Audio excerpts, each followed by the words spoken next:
Now I'm going to share the screen.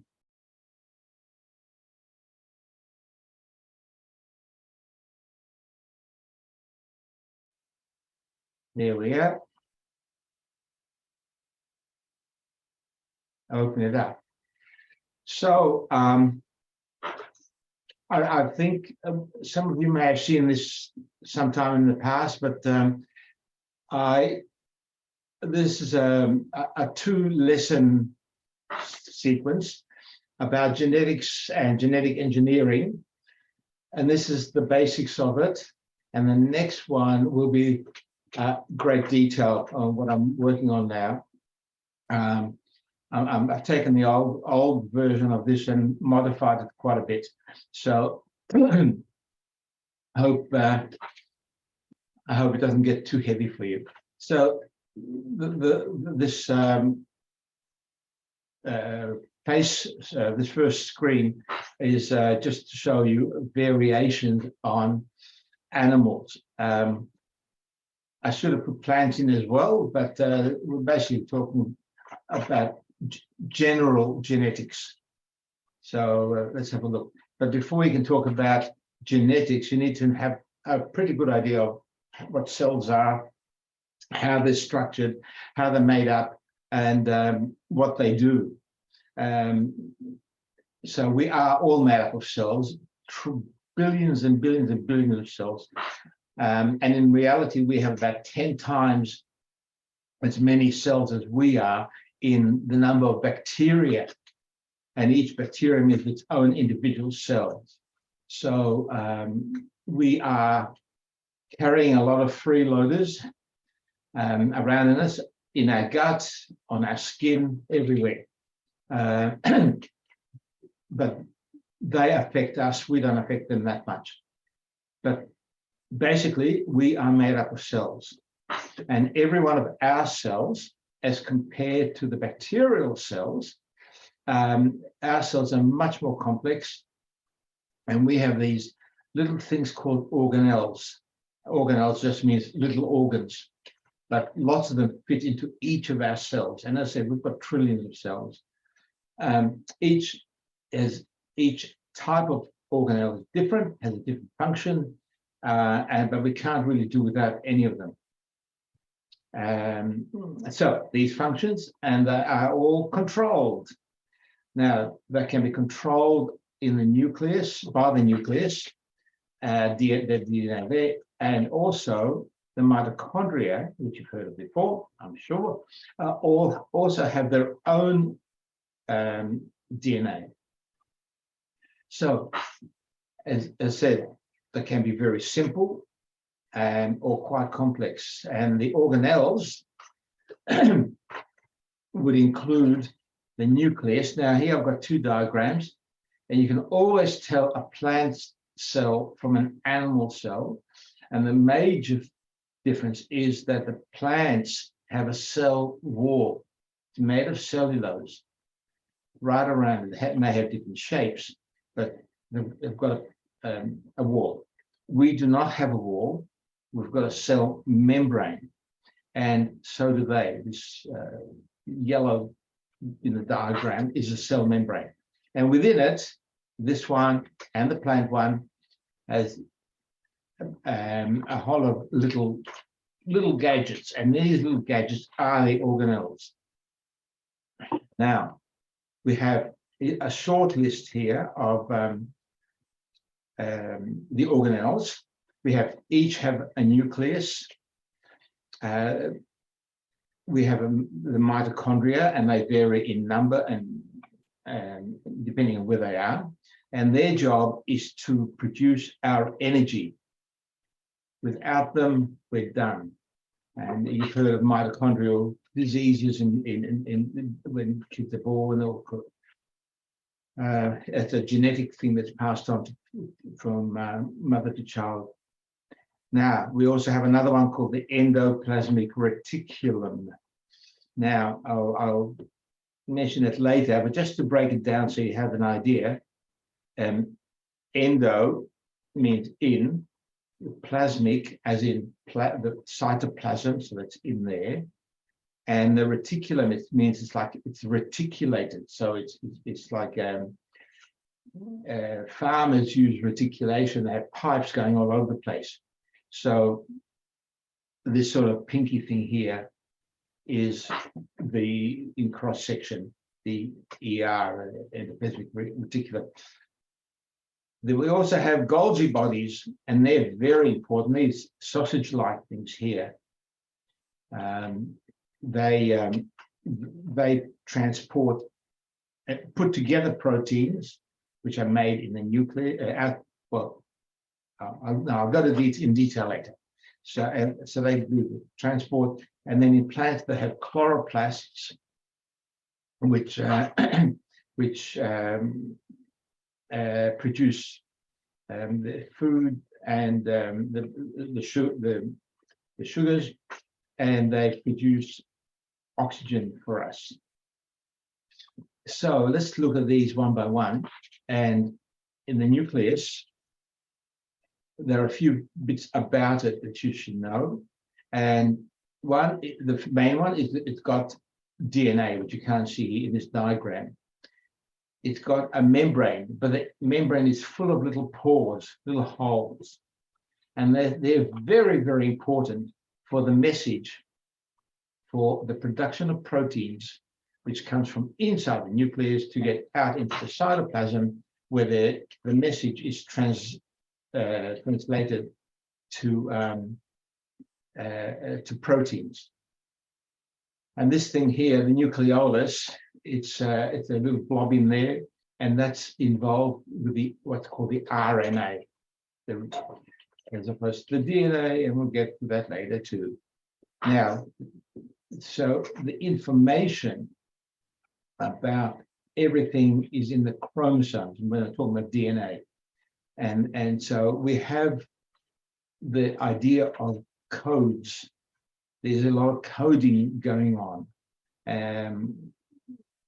because it's very space useful.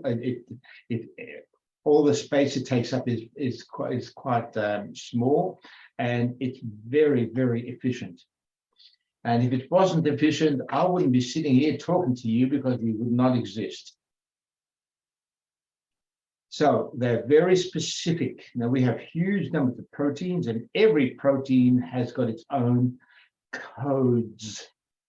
Some of them have their own a single code, but others can have variations.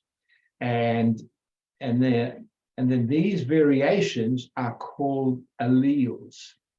So the codes are called genes.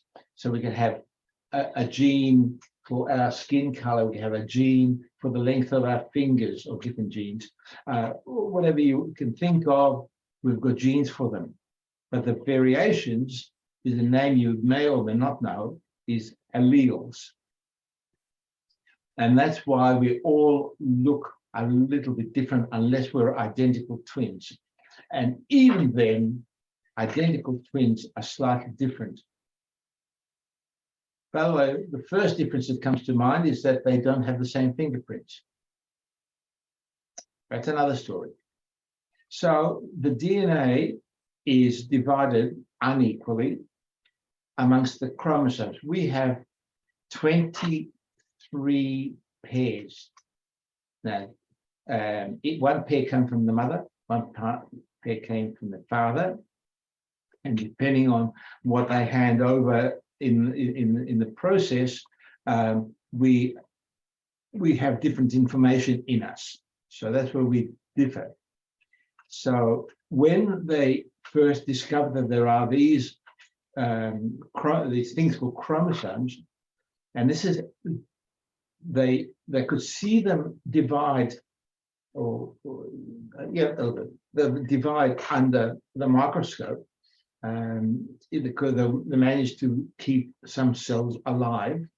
They started taking photos of them, and they took these photos and enlarged them, and to enlarge the photos, and then they realized that there is a pattern, and these patterns are what we call the karyotype, and everyone's got you do your own, you can't do it because you've got to be able to extract the DNA and photograph it and so on. But the chromosome. Now, you can see here, this is done, this picture, and I repeat this in different versions later. There is a joint here, like a waist between two. Now, one of these came from the father, and one of these came from the mother.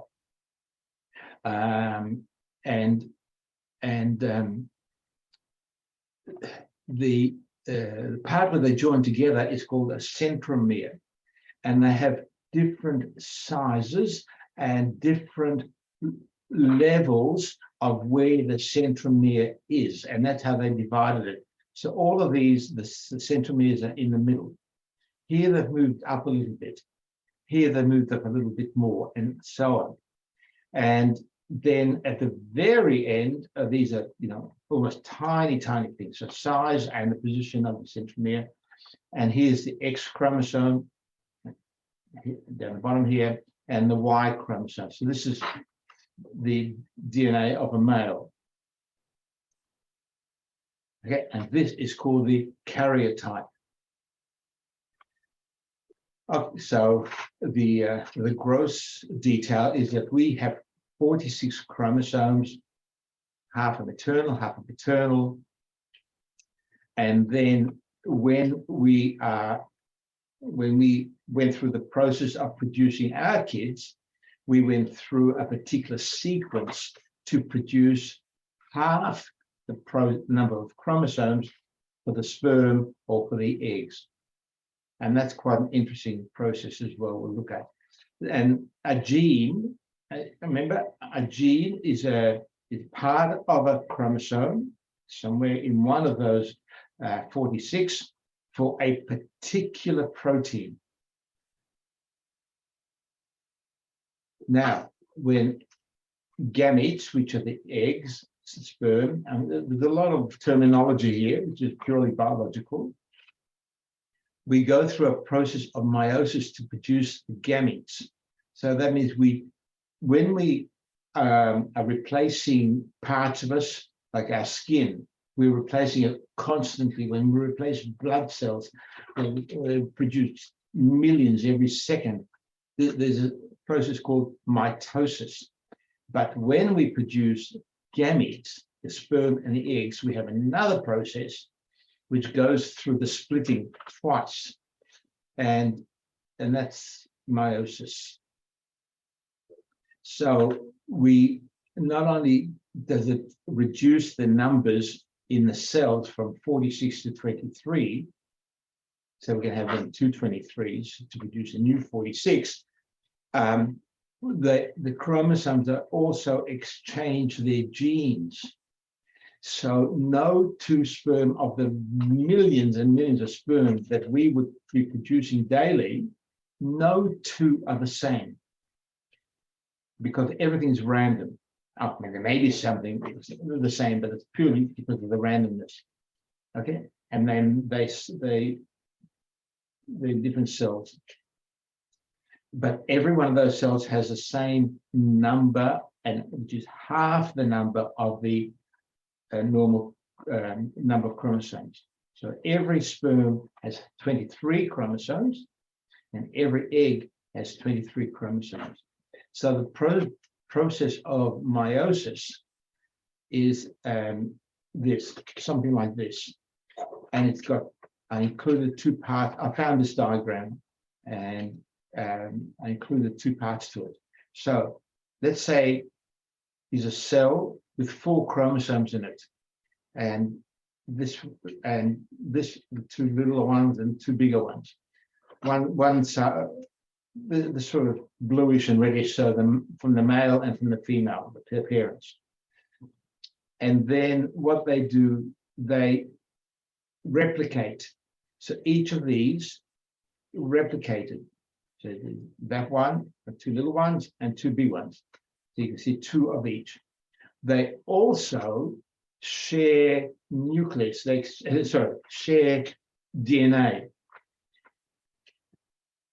And that's in a process called crossing over, which you can't see here.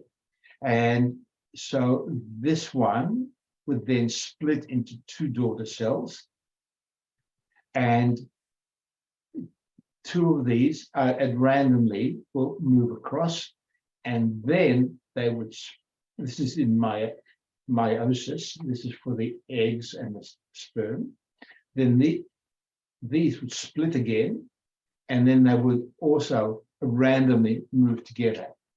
So if you look at these four on the right, this is called meiosis 2, that's the second splitting. Compare that to the original cell, they're quite different. And they've also shared their information. Okay, so the information. So if you think about it, your kids or even yourself, you may look like your parents in some parts of you, maybe even your grandparents. Many of the you have four grandparents, and you had two parents, and even between them, the chromosomes are splitting and sharing. And but you know, with your grandkids, you can see as well as your kids, parts of you or your siblings or your parents are there, even though it's being diluted as the generations move on. So the two main functions of meiosis are halve the DNA content in the cell and to shuffle the genetic material and this is the main thing, to generate genetic diversity. So no two people are the same. Genetically identical twins are, but they have their differences. So when a sperm and an egg meet and they fuse together, this is where the male's nucleus goes into the egg. They form a new and first nucleus of a whole new organism. Now let's look at the genes. There's much more I could tell you about how the sperm and the egg combine, but I thought another time. There's a talk I give on reproduction, and there's much more to it. So we have about 22,000 protein coding genes in our system. When I was at school and university, we were told there were about 100,000 genes, different genes. As time went on, they discovered they had better instrumentation, better ways of recording things, and it kept coming down, went to 50, went to 30, and the current number, if you look up how many genes in a human cell, you won't get the same number. They vary. So it's somewhere between 20 and 22, we don't know, because there are genes that do other things as well as part of what they do. It's a very, very complicated system. So, as I said before, we are a combination of our parents' genes, but a random combination. So, by being a random combination, we can actually calculate the probability of characteristics in an individual. So, if you look at well, farmers do this for plants and animals. They look at the characteristics of I don't know, cows or sheep or whatever it might be, or wheat, peas, and look at the characteristics, and they want to cross them to get certain things out of them. So if you've ever been to the Melbourne show and you look at the animals and the plants that are there, people have actually done the probabilities before they crossed certain individual animals and plants. But you've got to take things into consideration. So I put this in to show you the numbers of chromosomes that we have and other organisms have. So a little ant here only has 2 chromosomes, but those 2 chromosomes has all the information that particular ant needs. If you go up here, the fern with 1,260 chromosomes, the butterfly a lot. Okay, so cows and goats, 60 chromosomes, sheep, 54. A pineapple has 50. Now, I colored these two in to say that, well, they were different, but we're not. If you look at this, chimpanzees have 48 chromosomes. Two of the, quite some time ago, we're talking some millions of years, a small number of millions, are two of their chromosomes fused together. So they're joined together. And so we have the same chromosomes as the chimpanzees have, but one of our chromosomes is equivalent to two of theirs.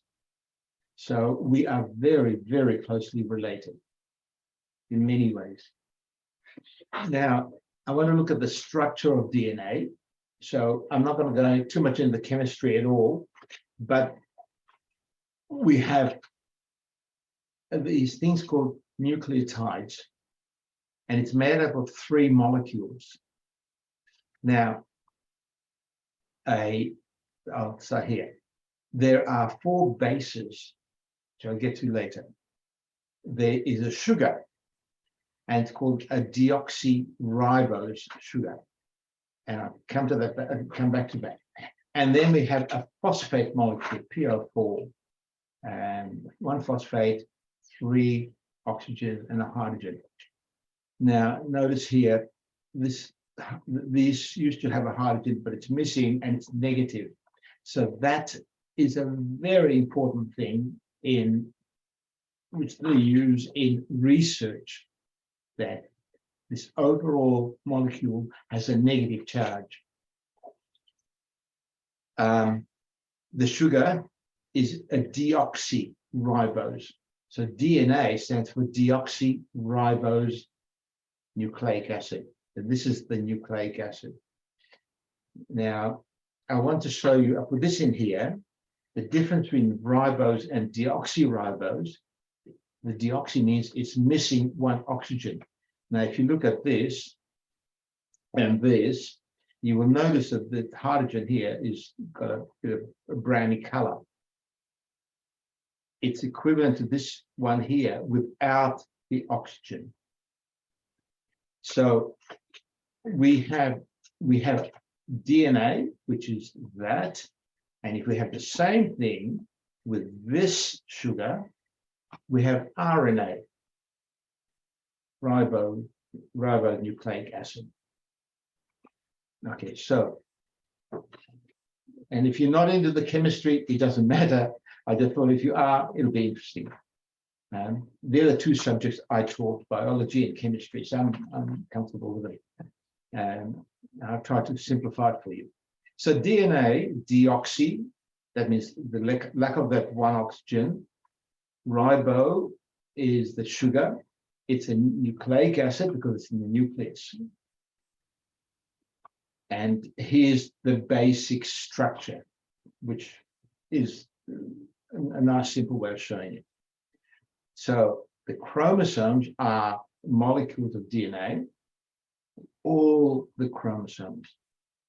DNA is composed of these long sequences of nucleotides. Now, this is a nucleotide made of the 3 parts, phosphate, the sugar, and the base, the deoxyribose sugar. And again, all this comes together in how we get the long chromosomes. So, repeating, so we've got the phosphate group, the sugar, and the base. And again, this is showing, and we have 4 bases for DNA, 4 bases. There's adenine, guanine, thymine, and cytosine. Now, look at DNA, it's got those 4. RNA has got three of them, A, G, and C, but it's got a different one here, uracil. That's different. It makes it makes a difference. So and it uses the ribose sugar. And I hope I'm not boring you. It's fascinating how this has evolved to be so efficient for us. So each nucleotide has one of these: adenine, thymine, cytosine, guanine. And because it's double-stranded, every one of these has got a complementary base. So it will only join to one base, which is what I showed you here. So adenine and thymine always go together, and guanine and cytosine always go together. Here, here's a K pairs with T and C and G. Okay, so when we put the lot together, here we have the nucleotides. They're also called nitrogenous bases because there's nitrogen in them. We have the sugar and the base, and the sugar and the phosphate, and that's the backbone of the DNA. There. However, no, I'll come to that later.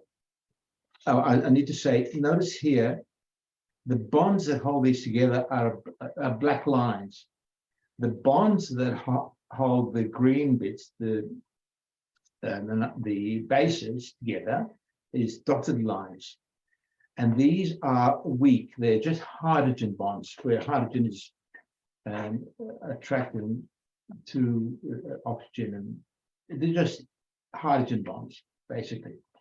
And so this can be split down the middle very easily. And if we have a look over here, you will notice, that's why I didn't say what I was going to say before, I can say it now. You can see that the sugars, see the oxygen on top here, they're all pointing in the same direction here, but on this side, they're pointing in the other direction.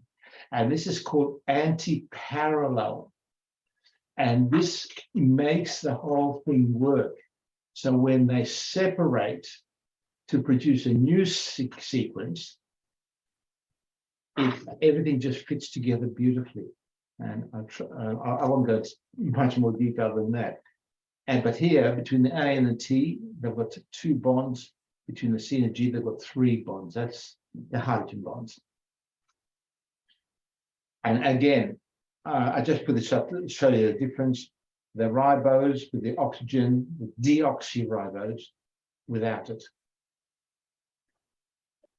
Okay, now the structure of DNA is very, very stable, but they had no idea how it was put together until 1953, when James Watson and Francis Crick got an idea from Rosalind Franklin. Now, they tried everything. They were using cardboard models to try and work out how it all fitted together. And everything they tried, nothing worked. And I think Francis Crick was a mate of Rosalind Franklin's, and he just visited her one day in her lab. This was at Cambridge. And she was what's called an electron crystallographer. And she managed to get the DNA into a crystal. A very, very difficult thing to do at any time, even today. And she then put X-rays through it, and then the X-ray through whatever they look at leaves certain spots.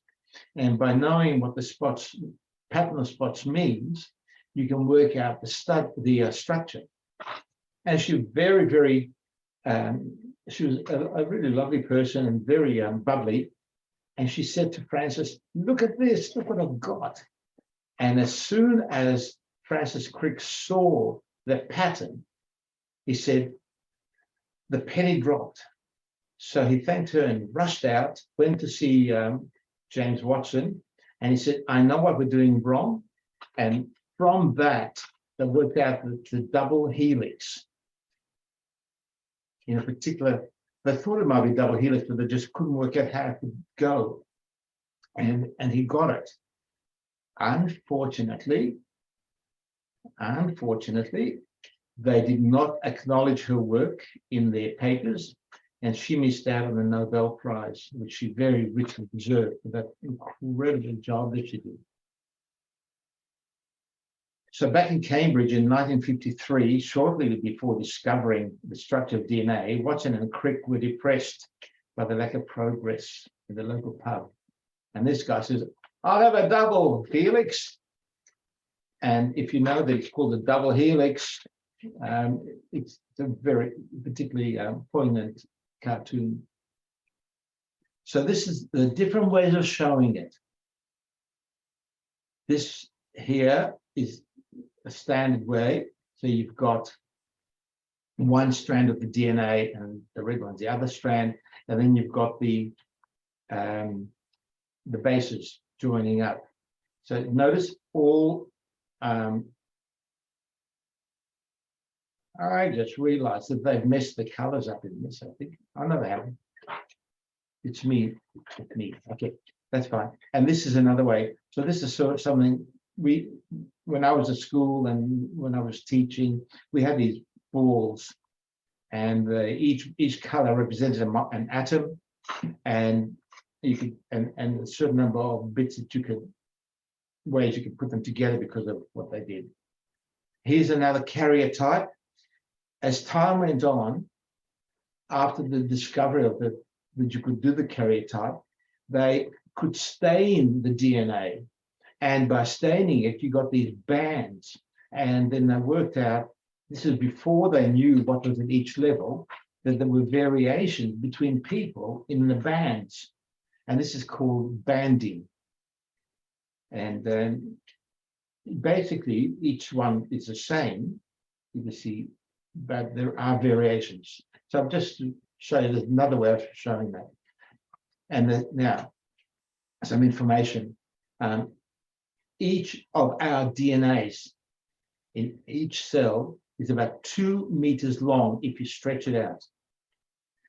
You probably have an idea of the size of a cell, but it's wrapped up and it's folded up in such a way that those 2 meters fit in the nucleus.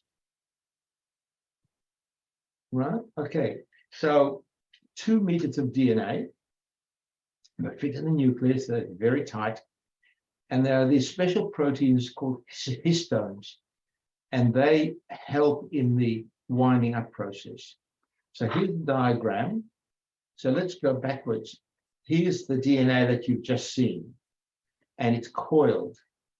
And these histones allow it to be, cause it to be wrapped up into these little balls. And these little balls then go round and round and round and round and round. And everything is super coiled. And so it all fits together. So in our cells, as we sit here, as you're listening to me, this coiling and uncoiling is going on millions of times in your body now. And it's all pre-programmed, and you don't have to do anything about it.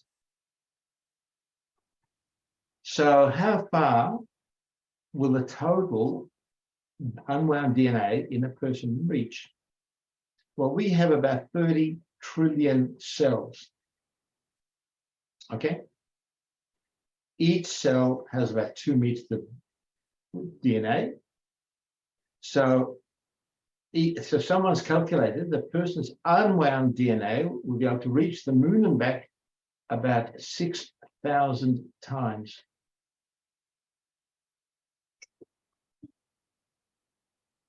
You can sit on that now for this. So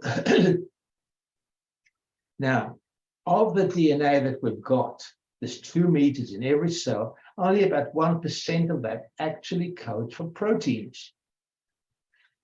And the number, a number of these other cells are called regulatory genes, which they control things.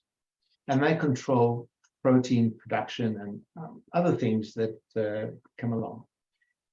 Now, there are a few genes which code for RNA as well, and they use in proteins in the process. Okay, now, so DNA that's not regulatory and it's not involved with RNA is called non-coding or junk or dark DNA. It had different names. And there was a guy in 2003, I think, when the DNA coding, the whole business came through, and they knew all the genes, what they were, they thought. There was all this stuff left over. Some bright spark in America, what's the word? Sort of copyrighted. He applied for copyright for all that information in the junk DNA. It turns out that he's making quite a bit of money out of that. I think now they're trying to get him to reverse that, to say you can't have copyright on people's DNA. So this junk is that DNA, got information that can turn on and off genes, and they're still finding things that the junk DNA is not really junk, not dark. Now, the 1% of DNA that codes for proteins, even that, they're complicated. Now we have, on a large picture, we have 7 types of proteins in our bodies. We have enzymes, so they actually change things, they put things together or break things apart. We have hormones, which are, some are fat-based, some sugar-based. We have contractile molecules, like muscles. We have connective tissue, you know these names, cartilage, tendons, ligaments. They're all proteins. We have transport proteins like hemoglobin. They move oxygen around in the blood. Heme is blood. And then we also have myo. Myo means muscle. Myoglobin. Globin means protein. And so they move oxygen around in muscle. We have the immunological proteins, we have the antibodies. We have cell movement, so cells are able to move. They have a tail, or they have little cilia which float around, like in sperm, they have a tail. Oh, I didn't do that. Okay, so now the code is composed of, I mentioned the code before, a sequence of bases. And don't forget, adenine and thymine always link together, and cytosine and guanine. And these make up the DNA. So the sequence, a particular sequence, is for a particular protein. So we have many proteins, huge numbers, but they're all made up of only 20 amino acids. Now we have many more amino acids than 20, but only 20 are used in protein synthesis, to making proteins. So each amino acid has its own genetic code, and some of them have multiple codes. Most of them do. So these are made of 3 letters of the bases, which I'll show you in a second, called triplets. So every code has got 3 bases. So that's why they're called triplets. So phenylalanine is an amino acid. You may have heard of a condition that some babies are born with, PKU, phenylketonuria, and that's when they lack phenylalanine. So phenylalanine only has two codes, if you like, 3 thymines, TTT, or 2 thymines in the cytosine, TTC. And here's this table. Now, every student studying biology knows this table. They don't know it by heart. I don't expect anyone to know it by heart. But you have to know how to look it up. So if you look here at the top left-hand corner, I'll just pick those. TTT, TTC is phenylalanine. And there are only 2 of them, 2 versions for phenylalanine. The green one here, leucine, it's got 6. Methionine only got 1. Isoleucine's got 3. And so, and there are, I was going to say, yes, there are 3 stop codes. Those 3 here, TAA, TAG, and TGA, they stop. So when the process of producing a protein hits that code, the process stops. Now, this table exists in 2 versions, showing the codes with DNA and showing the codes with RNA. Just for your information.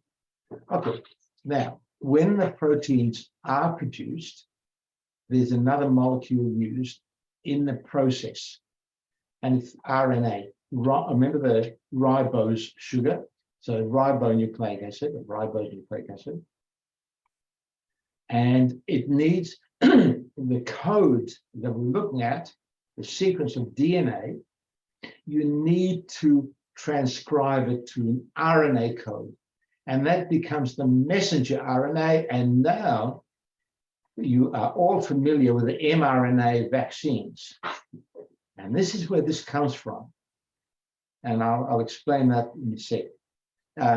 Now, I don't know where you all had your primary education, but when I was a little kid, primary school, the teacher used to write a sentence or 2 up on the board, and with chalk, of course, and that there was an exercise called transcription, and we had to copy it down, every capital letter, every punctuation mark perfectly, and the teacher would come around and mark it. Then it's very important to be able to copy something exactly, and that's transcription. And this is where this word comes in. You have to copy it exactly as it is. So the DNA triplets, the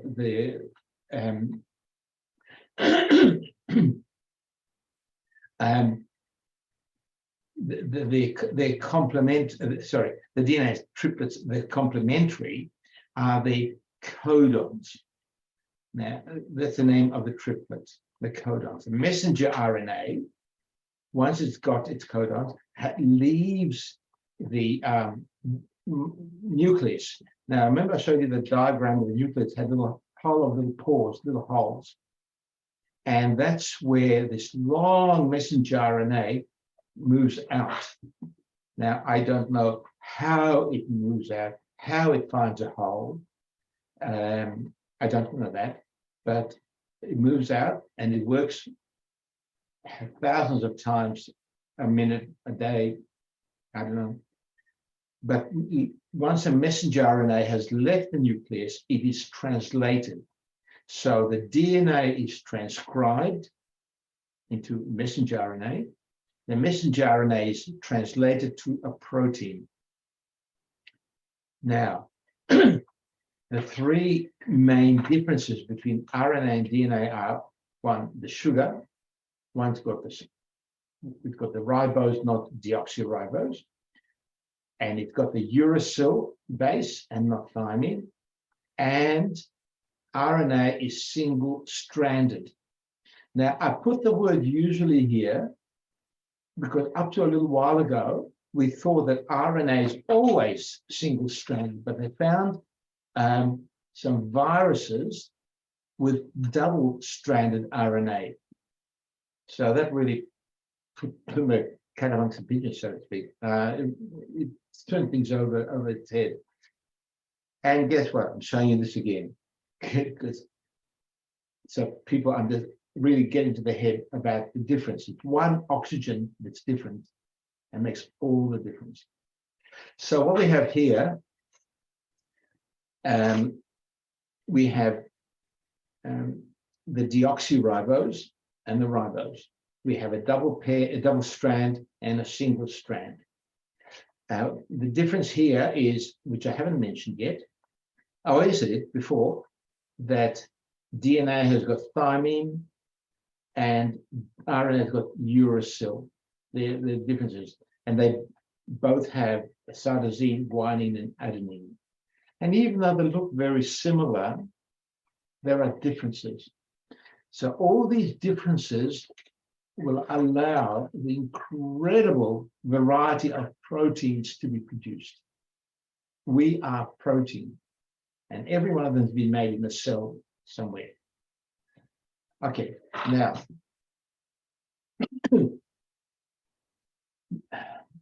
a piece of what I said before, we thought there was an estimate that we've got about 100,000 different proteins. That was an estimate.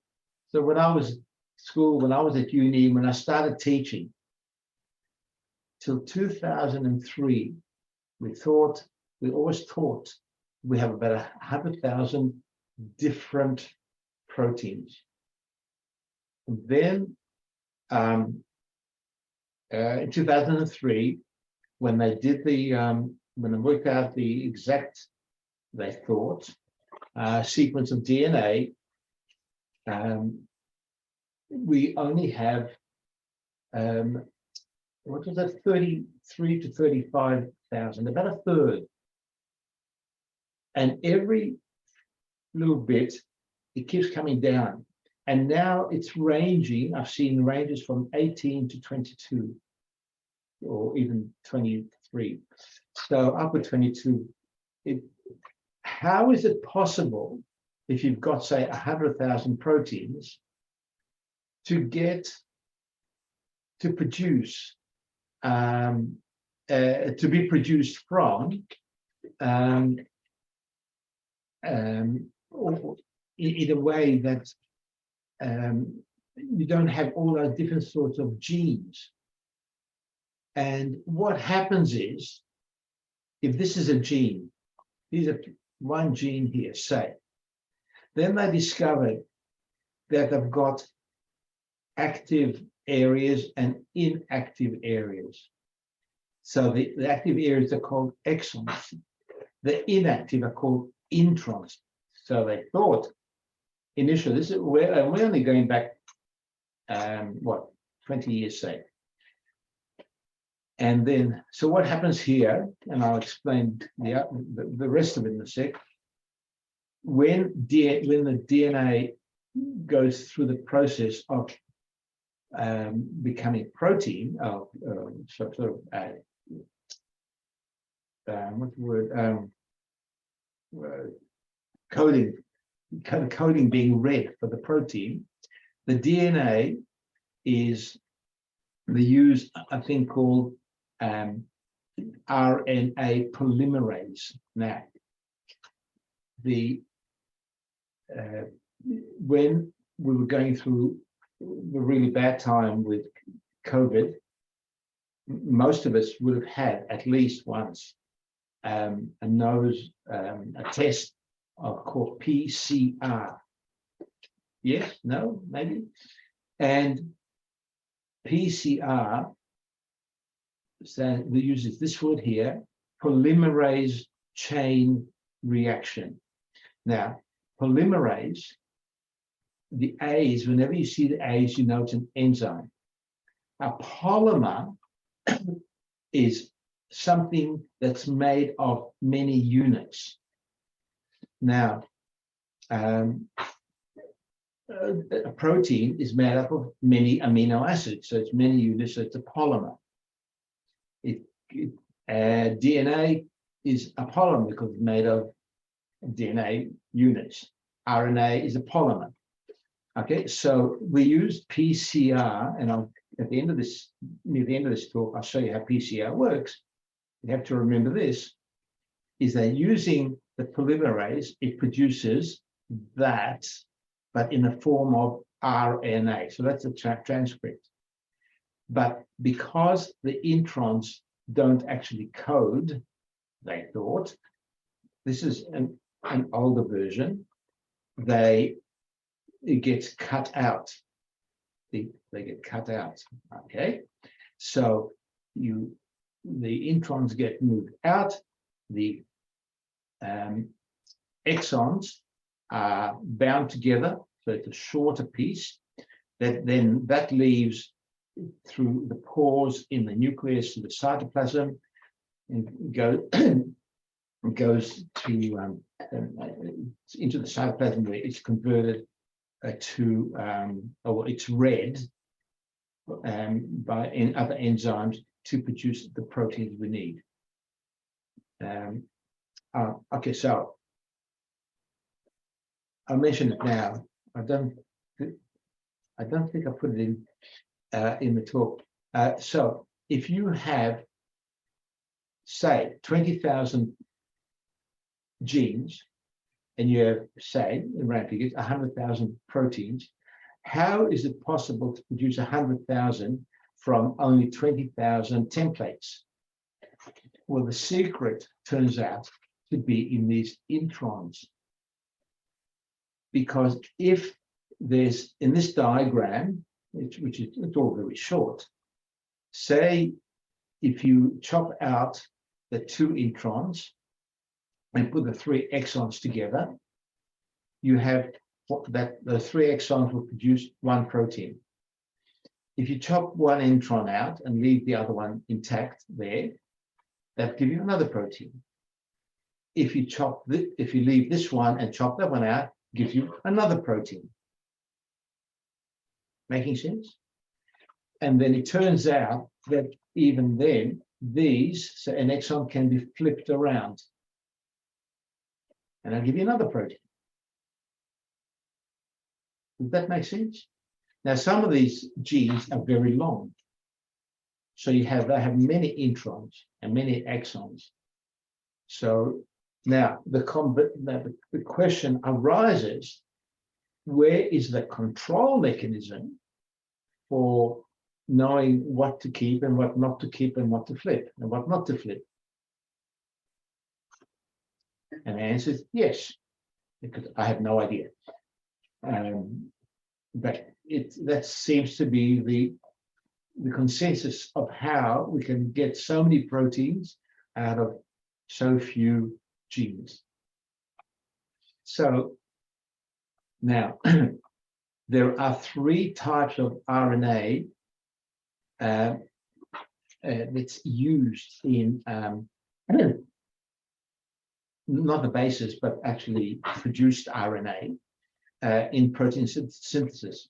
Now, there's a thing called the messenger RNA. Now, we've talked about that carries the code out of the nucleus. There's the ribosomal RNAs. They are ribosomes, and we have 2 types of them, and you'll see in a sec. And they actually hold the RNA, the messenger in place, messenger RNA, mRNA, as it is being read, and to get the right amino acid in the right sequence. So they come in 3s. Remember, I showed you in the table, every amino acid has its own triplet. So these triplets are put into place, and they're read, and the correct amino acid is put into place. And then there's another RNA which brings the amino acids into the right place. And this is the basics of it. So you have a gene in there. There's your DNA. There's a gene. Here's a little section of it. Now the 3 and the 5 I won't bother you with. That's the direction that it's read. And so here we have ACC, AAA, CCG, and so on. Now that's transcribed from the DNA to the RNA. So we have we'll assume these are all the exons. Here the codons. Okay, so A is converted to, it matches up with U. Remember A and T in DNA, and A and U in RNA, and the C and the G, and they all match up like that. And each of these three is called a codon, which then codes for a particular amino acid. Have I lost anybody? Please ask. Okay, right. So we had 4 triplets here and 4 amino acids. And if you check the table which you've got, these are actually, they relate to these 4. Now this looks complicated, and I'll break it down for you. And this actually explains the lot. So here in DNA, we'll start off there, we have RNA polymerase.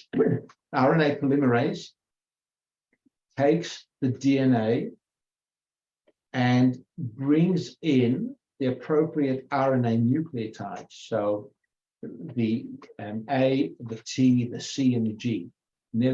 So the DNA is the red one, the blue one, the RNA, and it then breaks off. Well, we saw that bit, the introns are chopped out. They come through the nuclear membrane, through the nuclear pore. Here's a long mRNA. Okay, there it is. The green thing here is the ribosome, a ribosomal RNA. Now, if you remember, this is called transcription, an exact copy. Now we get to the translation, translating the messenger RNA into a protein. Now, these tRNAs, transfer RNA, looks like that's what it looks like. It actually looks like that. There are, for every amino acid, there is a one that'll fit. Okay. Now, each of these 3 is called a codon. Remember that? Codon. Here is a transfer RNA with an amino acid attached. But the 3 little markers here have to match this, this particular codon. So these are called the anticodon, and they fit. So as this moves through, one at a time, these transfer RNAs bring in amino acids. Here's the next one waiting, and joins us. So it actually goes in this diagram in from right to left.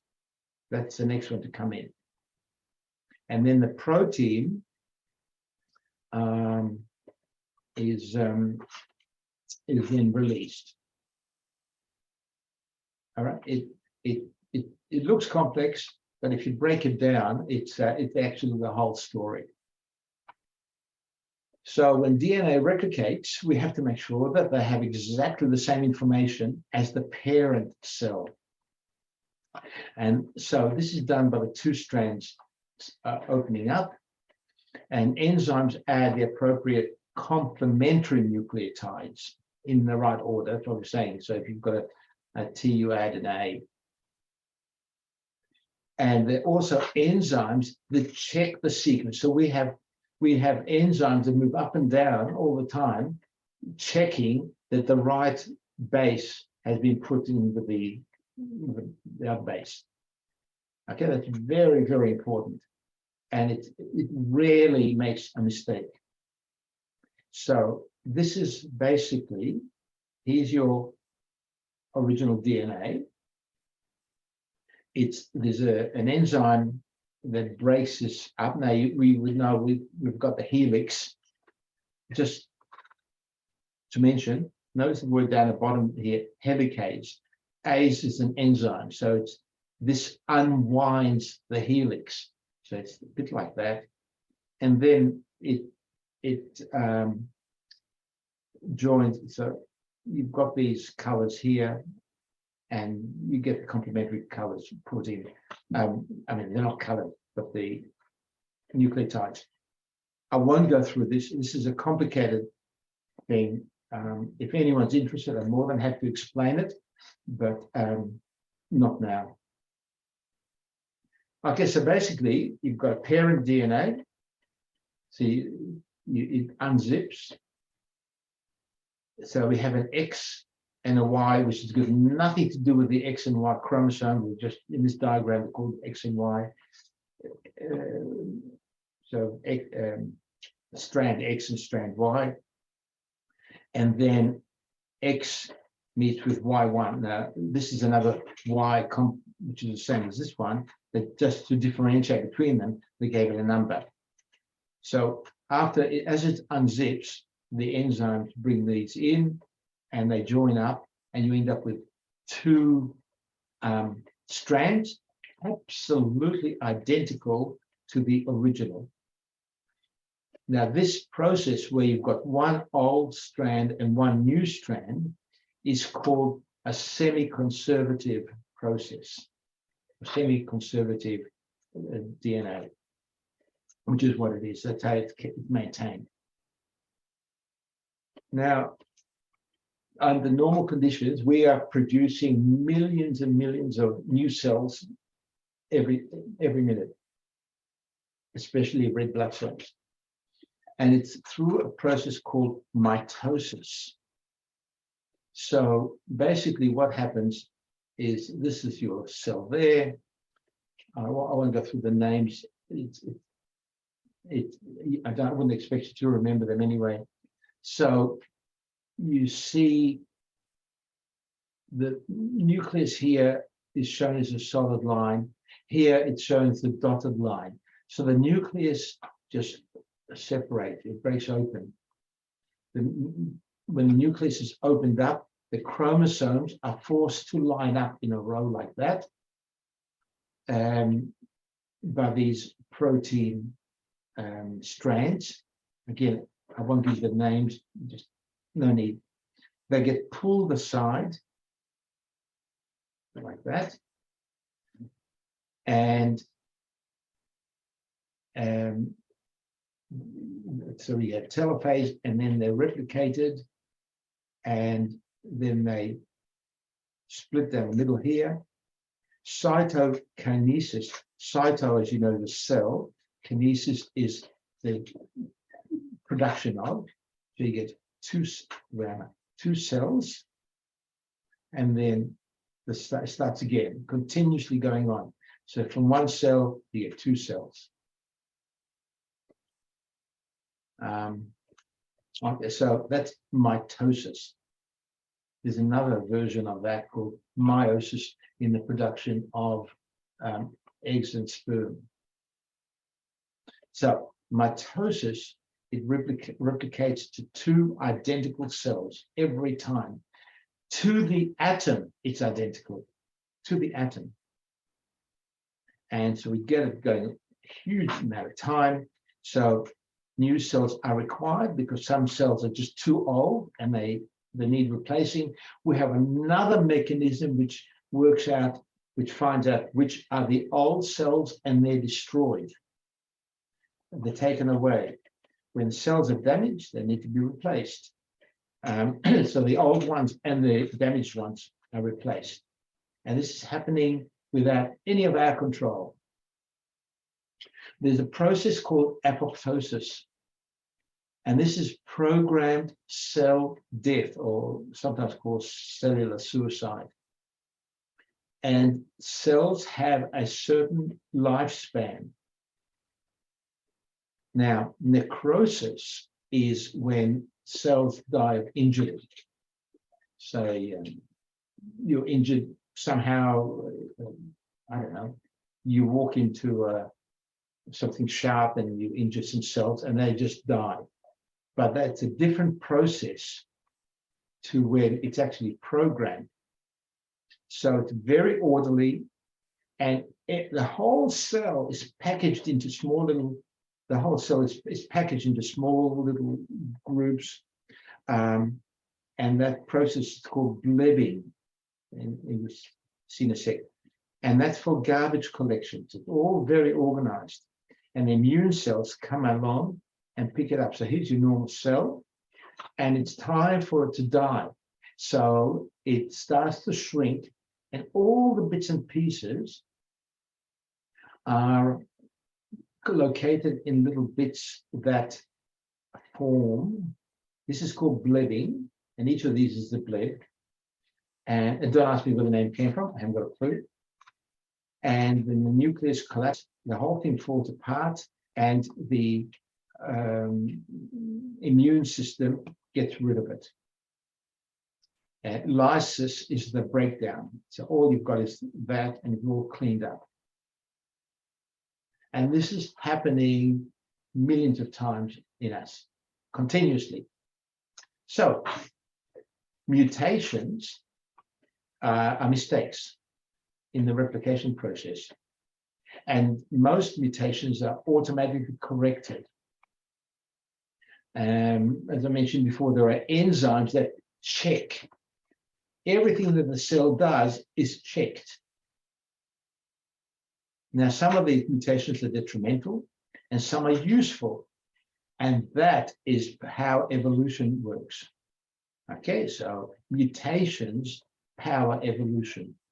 Evolution will not happen if you did not have mutations. So we are bags of mutations. And so I thought I'll tell you about there are various sorts of mutations, but these are three. So here's a normal little bit of DNA. Remember, transcription is transcribing from the DNA to the messenger RNA. And you get these, and you need to be able to look at these four amino acids: methionine, lysine, phenylalanine, and glycine. And then the last one is one of the, remember there were 3 stops. So you get down here what's called a missense mutation, where next to these 3A, this C here, accidentally becomes a T. So when that happens, the mRNA doesn't have a G there, it has a T. So that's a different amino acid. So it's a new protein that's produced. And it might be good, it might be harmful, or might make no difference.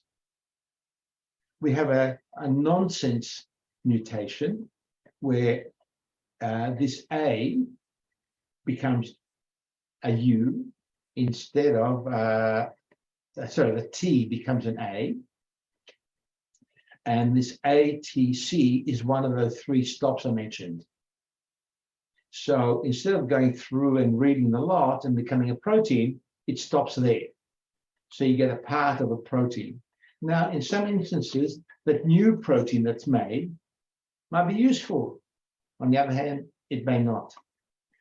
And then you get a frame shift, which means if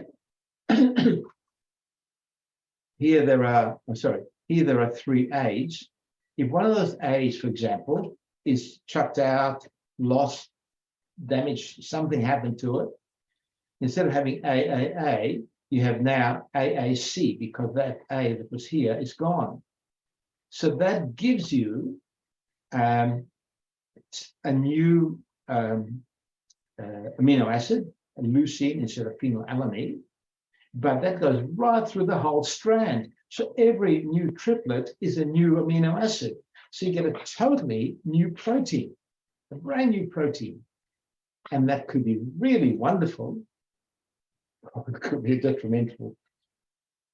It depends where. If it happens near the beginning of the protein, it's probably over the top. So it may be nasty, but somewhere further down, it may be okay. So that is how mutations happen. Now, we have these things called telomeres on our DNA. They're little bits at the end of the chromosomes. And every time it replicates, it stops the ends from fraying. So if you remember when we used to have these sorts of laces, and after a while the aglets, these little plastic things, fell off and the ends frayed. And that's what happens to DNA. And when they get old, so the telomeres stop that. And it's from the Greek end part. So they become shorter and shorter and shorter. And the shorter they become, the greater the chance of cancer developing due to the problems with the telomeres. So when a new zygote, that means a new organism is formed, the telomeres are reset to the normal length. So the parents may be in the 30s or 40s, where the telomeres have shortened over time. With a new baby, they're reset to where they were right at the beginning of what the parents had. But cloning an adult to a newborn, the newborn has the same length as the adult telomeres, which causes problems. So, because as our telomeres get shorter, and that's in all our chromosomes, it can lead to various aging diseases like arthritis, heart problems, cancer, and just general degradation in us. And if you remember Dolly the sheep, she was produced from an adult female. I took some cells out of this adult female, and they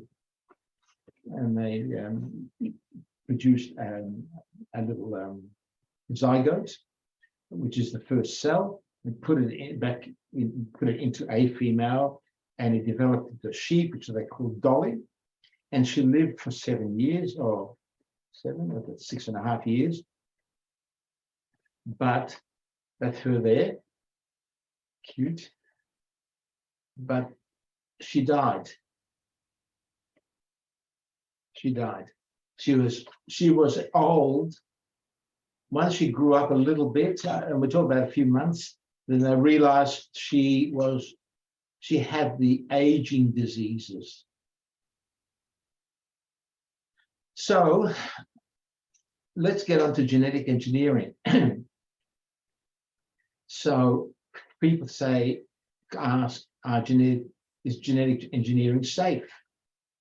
So the concept is exactly the same as when we produce new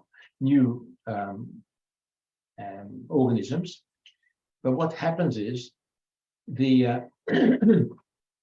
by genetically engineering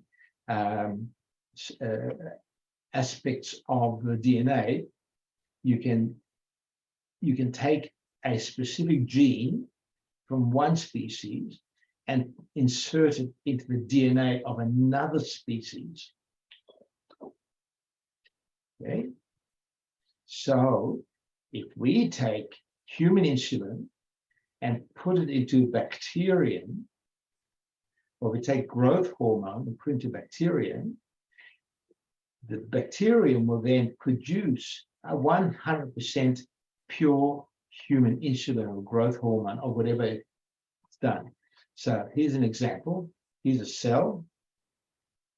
That insulin gene is cut out. Here's a bacterial cell. And bacteria have two types of DNA. There's the normal DNA and there's the circular DNA. It's called a plasmid. So they cut the plasmid in a particular spot. And here's the plasmid. And what color is that? Maybe an orangey thing. Fits in exactly what that is.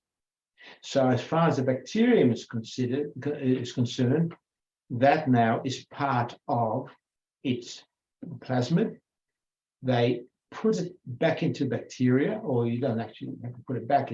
It'll just pick it up, and that's called a transgenic bacteria because its genes have been modified. And then you put them in the petri dish and let it grow, and And this is in the early days. Just test it. You can then extract the insulin. But what they do, they put them in great, huge, big vats with everything in it, which the bacteria need to live with. And it'll produce insulin or the growth hormone or any protein that you want to get a large amount of. And it's 100% pure human type insulin or human growth hormone. Now, you can do this with plant life as well. I won't go through this, I'm sort of running out of time, but you've got this diagram. You can follow it if you like, but it's the same sort of thing happening, and you can get new plants produced, which you can then grow. And it's all part of genetic engineering. So in Australia, we will grow, well, these are some examples around the world: canola, cotton, carnations, tomato, wheat, barley, and roses. Now the roses, they're trying to get blue roses, and they've been trying. Whoever works out how to get a rose blue will be an absolute billionaire in no time. So it's such a different sort of thing. Tomatoes, for example, longer storage. In America, at one stage, I don't know how long ago, 15, 20 years ago, some clever scientists said, why don't salmon that live in very, very sub-zero water ever, why don't they freeze? And they found they had a gene, an unusual gene, which produced a protein like an antifreeze. And I remember in the old days, we used to put them in our cars, in the radiators in winter. And so then they thought, well, tomatoes are a problem because once you pick them, if you pick them too early, they don't ripen properly. If you pick them too late, they become overripe. So they inserted that gene from the salmon into the tomatoes, and then they could actually put them in a freezer to slow down the metabolism of the tomato, because the tomato is still alive. The cells are still living and doing whatever living cells do. And then you can get them, you can take your time, you can transport them over very large distances in a freezer truck, and then deliver them to supermarkets and markets generally, or stores, and they were as good as the day they were picked. And it was a great success until somebody said, hey, I don't want to eat salmon within my tomato. Or so Americans sort of picked on that up, and the whole thing fell apart because they weren't selling them. They thought there's something really strange. If you're not educated, you don't know what's going on. It's like that. Carnations, they have all sorts of things. Now, the cotton, the boll weevil, is the insect that eats the cotton. So they've added a weedicide into it. It's a protein that, as the cotton starts to eat the boll, which is the bit outside the cotton, it kills it. Rust is a form of fungus. Wheat is very prone to it when it's humid, but by having rust-resistant protein in there, that helps, and so on. In Australia, I double-checked, we only grow 3 genetically modified crops. That's cotton, and there are variations of that, canola and safflower. Now, there are farmers that want to produce organic canola.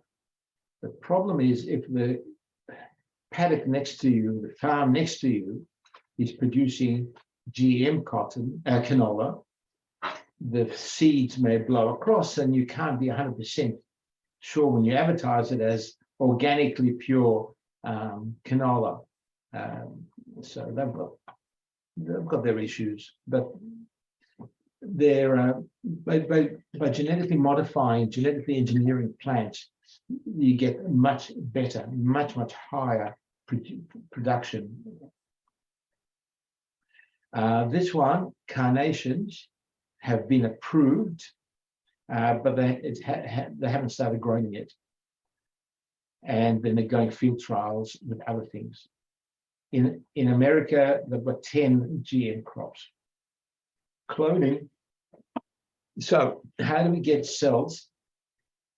How do we get new individuals? Like with Dolly, that was a clone. She was a clone, and produced new individuals with certain traits. And the cloning can be used for therapeutic purposes, and they're still working on that. So what they're doing here, if you want there are two types of clones. They can take a somatic cell, which is a cell from anywhere in the body. It doesn't have to be a sperm. It's a normal cell. They isolate the nucleus. They take an egg out of a woman. They remove, it's called enucleated. They remove the nucleus. They take the nucleus, from this one, put it in there. And so then they have an egg with a somatic nucleus inside it. Then they shock it with a small electric shock. It activates it, and it starts growing as if it's from scratch, and it becomes like an embryo. Now, the two things they can do is grow it and eventually becomes a baby. Okay, or they can grow it in a dish or various dishes, and they can become stem cells, embryonic stem cells, which then they can put in to help problems with people or with kids, and get them to develop things that are going wrong. And they could be a pancreas that needs to be replaced, or it could be anything. But it's amazing stuff that's happening around the world at the moment. Now, PCR, I mentioned, is polymerase chain reaction. It's a chain reaction because it happens over and over and over again. And what is it's something the doctors do, medicine does, but the police do it. So you can amplify forensics. They can amplify unknown or very small samples of DNA to identify people. Or just before I go to the next one. So if they find that, not long ago, they caught a burglar who was burgling a place. He checked in the fridge and he found a can of Coke or some soft drink, and he drank some of it and put it on the table. When the people got home and found they were burgled, they did not touch the can of Coke that was there on the table. Police took it away. They were able to get the DNA from the burglar on it. He had a record, and they arrested him. If someone throws a cigarette butt away, there are a very large number of lip cells on the end of the cigarette, and you can amplify it through PCR. With viral production, viral DNA or RNA, they can be made non-infectious, they can be amplified, and they can be used to produce vaccines, which is what happens with vaccines that we have been using.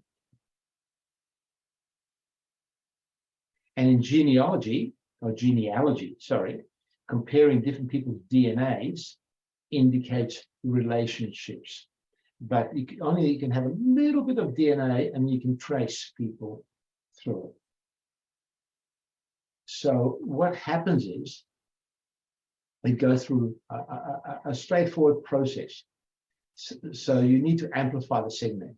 So first you have to heat it up so that the DNA denatures, or remember the two strands, so you separate them.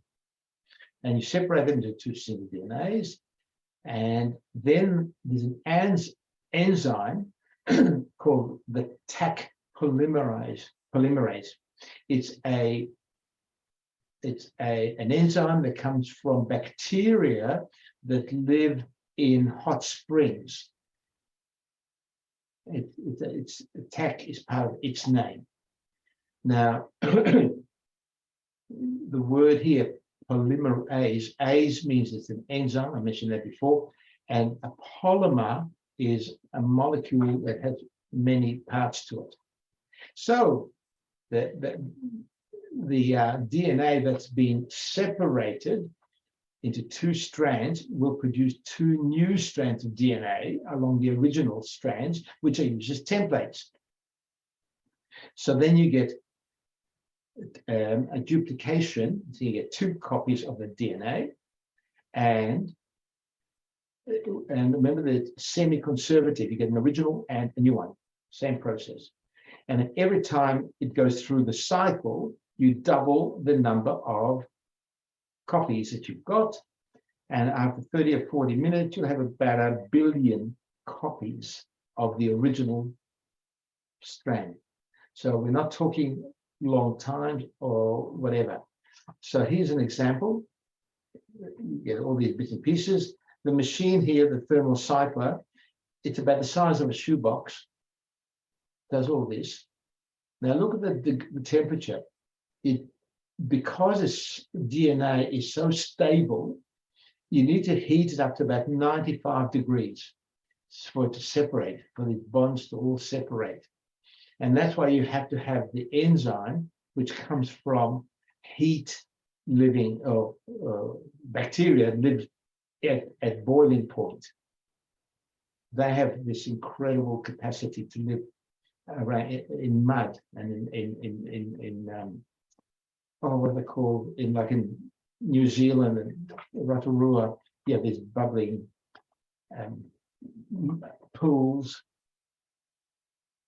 So they have these things called primers, which are shown up here as that. Now, you can't start growing the second half of this unless you give it a start. So they're called primers. They're attached. So at 55 degrees, the primer is attached. They heat it up to 72 degrees, and then the extension occurs where all the rest are built in, and then you've got two identical strands, but they're all half original, half new. So the formula that they use to calculate how many DNA copies they need after so many cycles, it's 2 to the n, and n is the number of cycles. So after 30 cycles, well, I think they take about 20 minutes a cycle. I can't remember off the top of my head.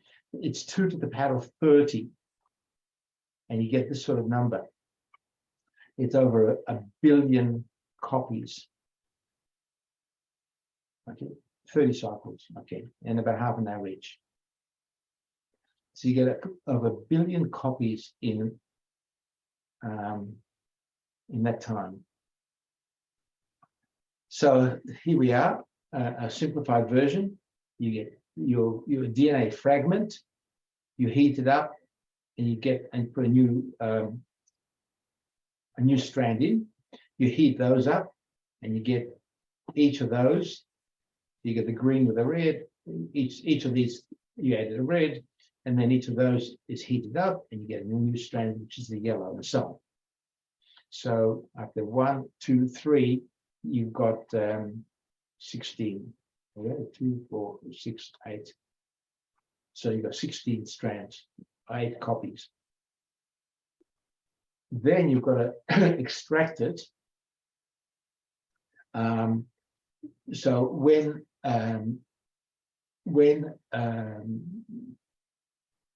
they were doing the PCR, they had to know whether the person the PCR sample was taken from has COVID or not. And so if they are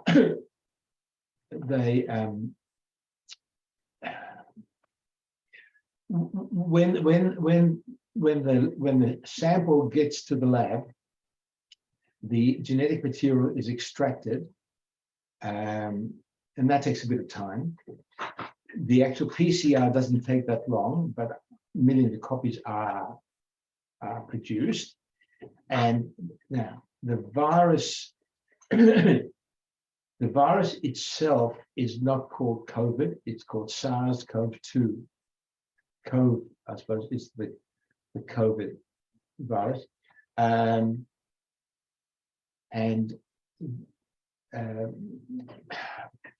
then they put that, they take that, they do a run, and they add to it a fluorescent light, and under a molecule that fluoresces under fluorescent light, and if the light lights up, then there is COVID there. And they could do large numbers simultaneously, and each little indent in this plastic dish has a meter above it reading it, and if there's a bit of fluorescence, it registers on the computer. Once amplified, they can detect the signal, that needs the fluorescence, and then they need the software to interpret the signal, which is shown up. Okay, so it's very, very high tech these days, and that's I could find a photo of a new machine. This is an old machine. It's much bigger than the current ones. Now, PCR is a thing. There's a thing called reverse transcription PCR. If if a virus is an RNA virus, you can't do PCR if there's only one strand. So you need a double strand, and so you convert it to what's called copy DNA, cDNA. And the copy DNA is then copied many, many times. And then the PCR machine will detect whether the RNA is for a specific virus. And so then they look whether it's a positive or negative for the virus. It's a complicated thing, but what I've done is put in two YouTube links here down the bottom, which you can go and have a look at if you're interested. It's fascinating how the technology has developed to such a high degree that they can tell from the swabs not only that you are positive or negative, but if you're positive, which strain it is. Okay, so the links are down the bottom. One goes for 8 and a bit minutes, and the other one's about 11 minutes. And so I like this cartoon. Some of you may have seen it before. Genetic Engineering 101. And the teacher says, okay, is there anyone else whose homework ate their dog? Genetic engineering. I like that. And this one here, your weight problem is partly genetic, partly Boston cream pie. People often think that they have a genetic issue. And that is that. And it's 22 past 11. A couple of the people have now left us, so I know it's very technical, quite complex, but I hope that you got something out of it, and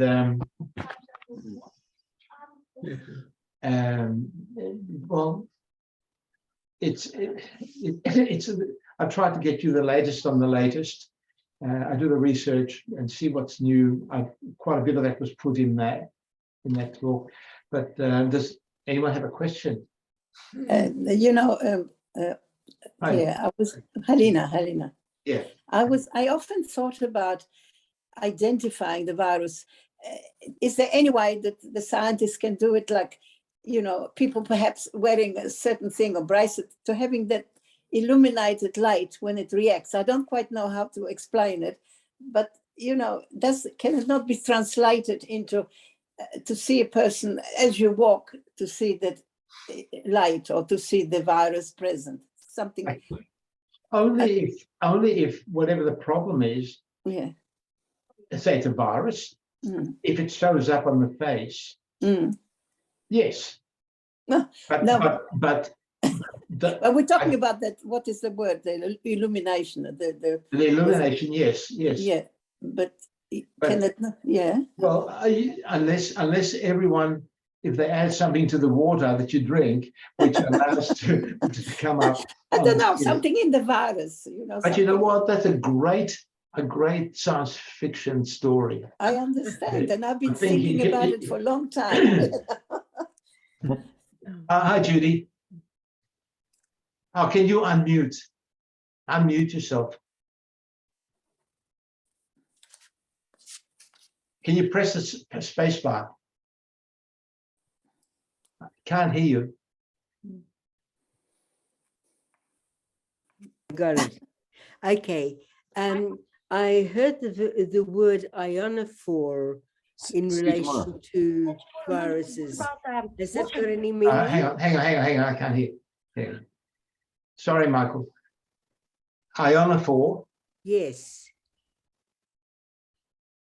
No? Well, I can look it up, but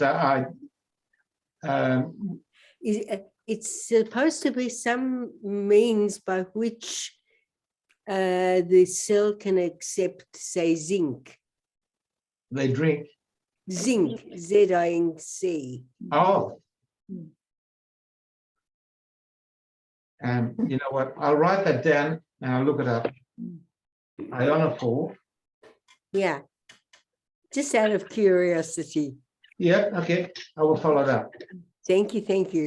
Okay.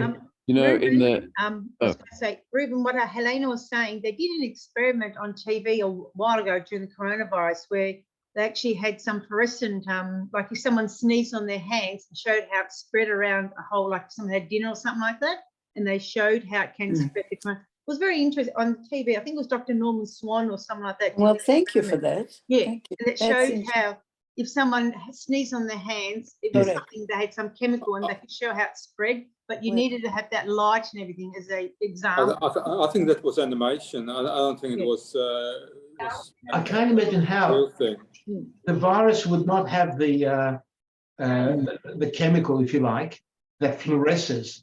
Yeah. So, unless you spray it with, which picks up the particular wall, but the surface of the virus, and then you shine a light. Yes. I don't The know. virus, the virus didn't have the actual, it wasn't showing, it was showing how it got spreaded around so easily that people didn't realize how quick it could spread in that short time. So, I'd say there'd be a couple of steps involved in that, but you have to have a stain or a dye which the viral coat will pick up. And then that'll have to be able to fluoresce when the UV light is shown on it. Probably in the future, there might be able to. Yeah. You never know. No reason not to. It's interesting concept. Yeah. So, sorry, Michael. Yes. when we went through that silly period 4 years ago in our country, there was this whole thing with zinc stopping COVID. So that may have been what you It could be. Yeah. And there was also a lot of, anyway, thank goodness that's over and will remain over. But I think it was 3 years ago, but yes. it felt like a millennium. Yeah. Anyway, well, you know the way I feel. Anyway, the thing that I found quite interesting is the hydrogen bonding on the DNA. Yes. And what's interesting to me is that if you followed Artemis, the rocket launch, which didn't launch, that was a hydrogen leak. And hydrogen's I think the most ubiquitous chemical element in the universe. Yeah. It's small, and so it's interesting to me that the smallest element in the universe would be the one that causes the chemical bonding in the DNA, and also that it's obviously not a strong bond, otherwise you couldn't get it apart. Correct. Yeah. So the hydrogen bonds are actually quite weak. You're right, and they're quite easy to separate. right. Yeah, and water, of course, is made. It's oxygen and two hydrogens, but it doesn't have hydrogen bonds. It's the positive end. Right.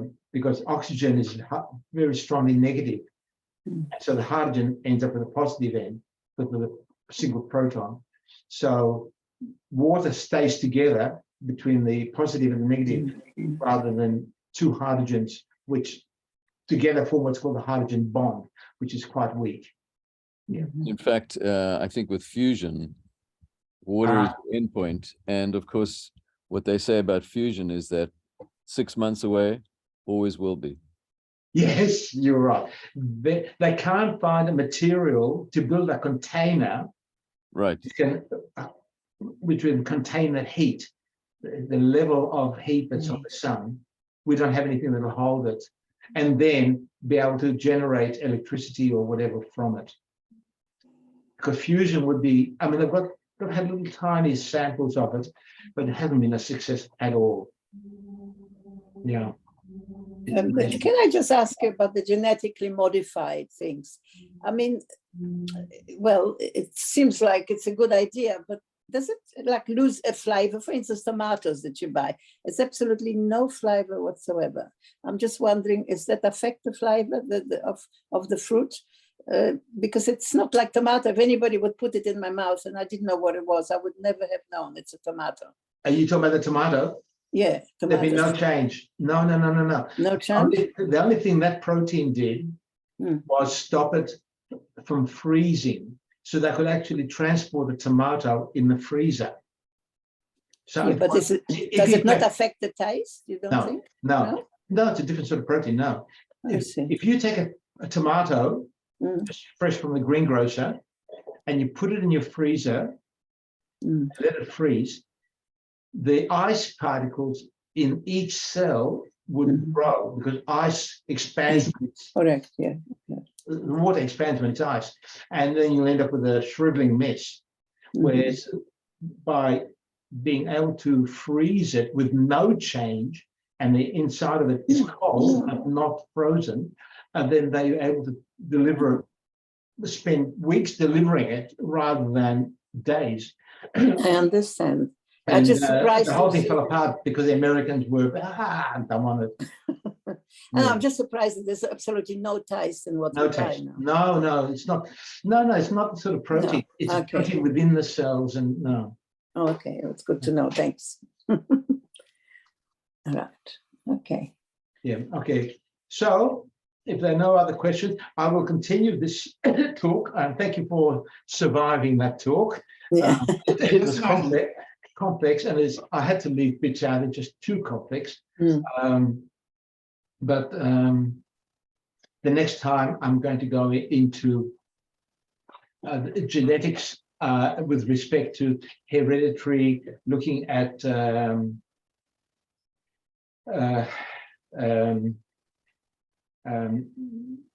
I've lost the word. Anyway, I'm working on it. Okay, good on you. It'll come when you do it. Yeah. So I'll see you in a fortnight. Thank you. Thank you. Shana Tova. Shana Tova. And Shana Tova, of course. That's Yes, right. almost here. Happy New Year to everyone, to all our Jewish friends. Shana Tova, and well over the Tova. fast. Thank you. Thank you. Have a good fortnight. Thank you. Ruben. Thank you, Thank Ruben. Bye. Bye-bye. Bye. Bye. Hey.